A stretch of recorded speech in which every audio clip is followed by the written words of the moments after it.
जय हिंद दोस्तों। देखिए, आज आपको बता रहे हैं कि जितने भी हमारे भाई ग्रुप डी के एग्ज़ाम देकर आए हुए हैं उनको बता दें कि आपके लिए एक बहुत बड़ी खुशखबरी है। ग्रुप डी में फिर से 22,000 प्लस वैकेंसी आ गई है। तो हमारे जितने भी भाई हैं जो भी एग्ज़ाम देकर के आए हुए हैं वे फिर से उसी जोश जुनून के साथ फिर से तैयारी में लग जाइए,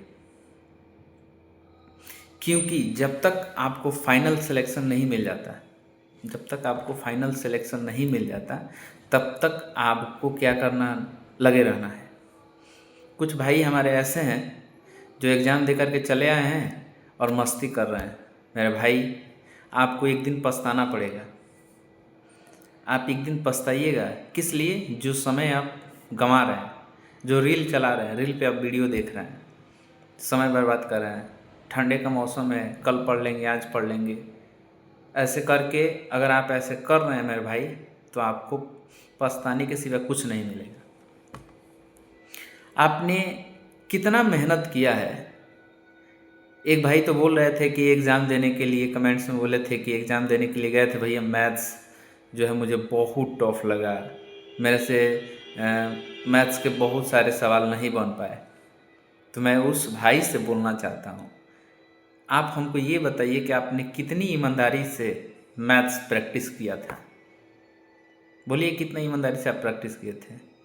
आपको बता दें कि फरवरी तक, यानी कि जनवरी मिड से लेकर फरवरी मिड तक फॉर्म भराना शुरू हो जाएगा न्यू ग्रुप डी वालों का।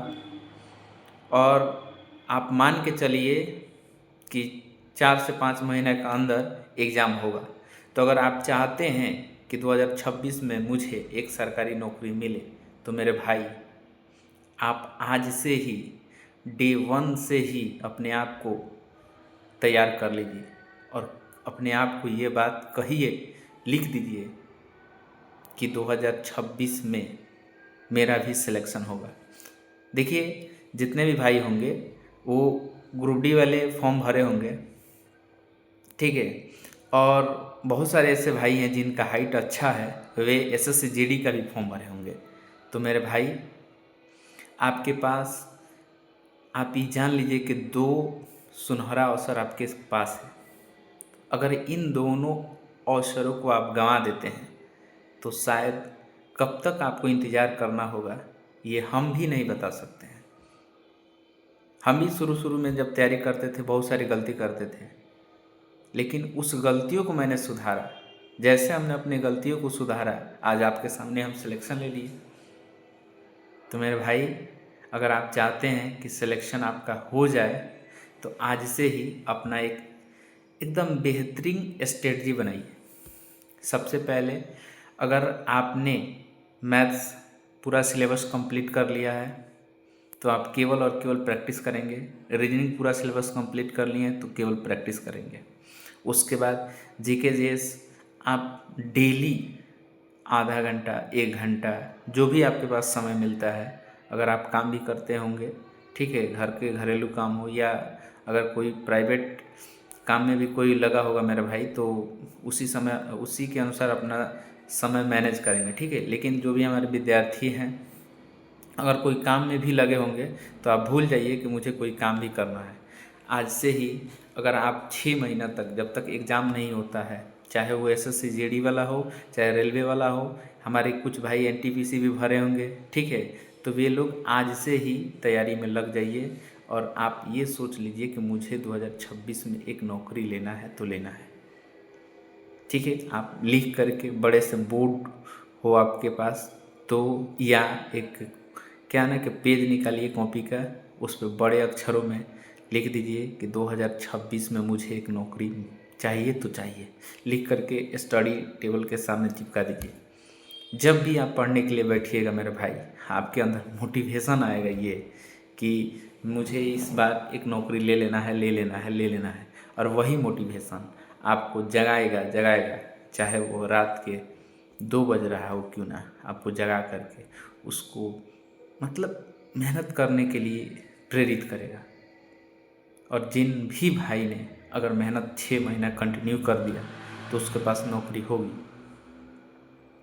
देखिए, अगर आप मैथ्स के लिए पढ़ना चाहते हैं तो मैं आपको बता दूं कि आप केवल और केवल प्रीवियस ईयर बुक लेकर के आइए। प्रीवियस ईयर का, चाहे वो रेलवे वाला हो या SSC JD का हो, प्रीवियस ईयर का बुक लेकर के आइए और प्रीवियस ईयर के सारे सवाल कर जाइए।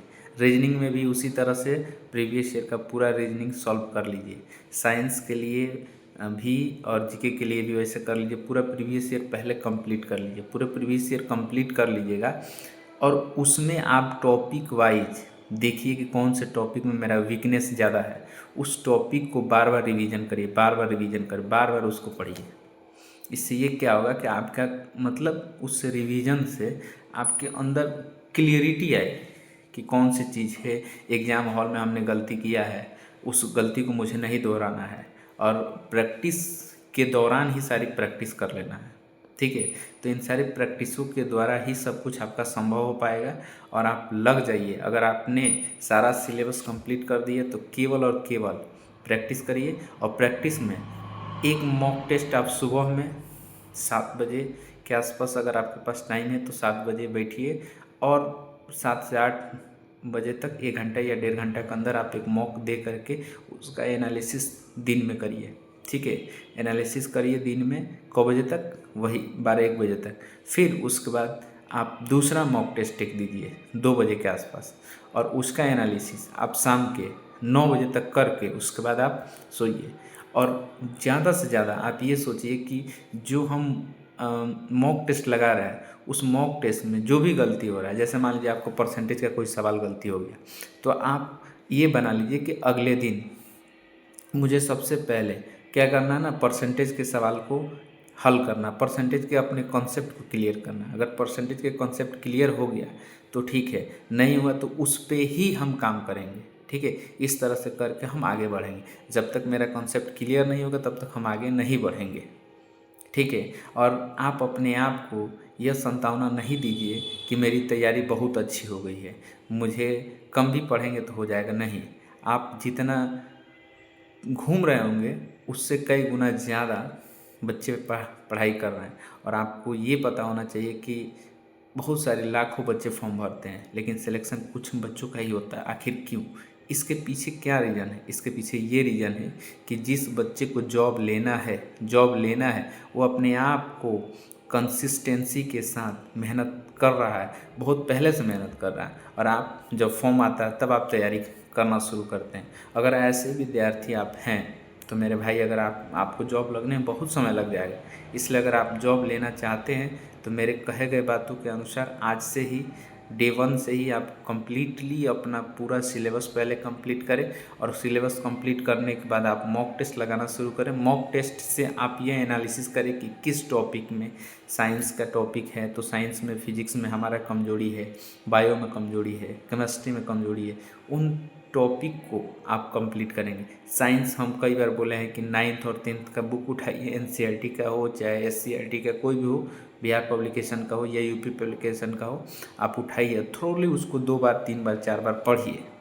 उससे आपका साइंस क्लियर हो जाएगा। जीके के लिए हमने केवल कहा कि लूसेंट अगर आप पढ़ते हैं तो उससे बेहतर हमको नहीं लगता कि कोई दूसरा हो पाएगा।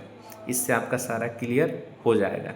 हम खुद आपको बता दें कि केवल प्रीवियस ईयर और उसके बाद से 9th 10th का बुक जो था, SCERT का बुक था, NCERT का बुक था, इससे हमने अपना जीके कंप्लीट किया लूसेंट से। इन 4 बुक से हमने पढ़ करके सिलेक्शन लिया है और हमने अपना कंसिस्टेंसी रखा है। नए मैथमेटिक्स में जो भी गलती होता था उसके अनुसार हम पढ़ाई करते थे। तो मेरे भाई, अगर सफल होना है 2026 में तो इस वीडियो को सेव करिए, लाइक करिए, शेयर करिए।